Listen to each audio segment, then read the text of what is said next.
இந்த இடத்தில் துர்க்கை ஒரு காலை தூக்கி, எங்கேயுமே துர்க்கை ஒரு காலை தூக்கி இருக்காது.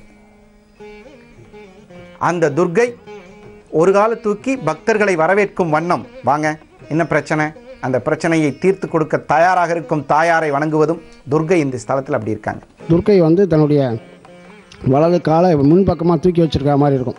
எல்லாரும் துர்க்கை மகிஷாசுரமர்த்தினின் மகிஷத்து மேலே சமமாக தான் இருக்கும், 2 காலை வச்சுட்டு இருக்கும். இந்த ஸ்தலத்தில் மட்டும் பார்த்தீங்கன்னா ஒரு கால் முன்னாடி வலது காலை எடுத்து வச்சுருக்கும், அப்படி முன் ஸ்டெப். அதாவது பக்தர்களை முன்கொண்டு அழைப்பதாக இங்கே கூறப்படுகிறது. அதே மாதிரி பைரவர் 2 விதமான காலகட்டங்கள், சூரியன் ஆடி மாதத்திலிருந்து தை மாதம் வரைக்கும் ஒரு மாதிரியான பைரவராகவும், அந்த சிகப்பு கலர் மச்சம் அது மாறி விழுகிறதாகவும் ஒரு ஐதீகமாக இருக்குது. இதை போகிறவங்களுக்கு பார்க்க முடியும். இங்கே உள்ள பைரவருக்கு கண்டத்தில் ஒரு சிகப்பு இருக்கும், அதாவது கண்டப்பிறை மாதிரி. இது தட்சிணாயனம் உத்தராயணத்தில் கொஞ்சம் மாறுதல் ஏற்படும். இப்போ தட்சிணாயனத்தில் நல்லா பிரைட்டாக தெரியும், உத்தராயணத்தில் கொஞ்சம் கம்மியாக தெரியும். அதனால் நம்மளுடைய கண்ட தோஷங்கள்லாம் போக்குறதாக இந்த பைரவருக்கு இயற்கையாகவே அந்த கண்டத்தில் ஒரு சிகப்பு அமைஞ்சிருக்கு.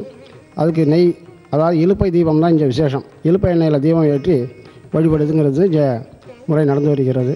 சூரியனுக்கு பூஜை பண்ண ஸ்தலங்கிறதுனால அதுக்கு உரியான கோதுமை தானியம், சிகப்பு வஸ்திரம், செப்பு பாத்திரம் இதெல்லாம் அந்த சுவாமிக்கு அர்ப்பணம் செஞ்சு அர்ச்சனை பண்ணி தீபாராதனை பண்ணி பிரார்த்தனை பண்ணிக்கிறது இந்த விசேஷமாக நடந்துகிட்ருக்கு.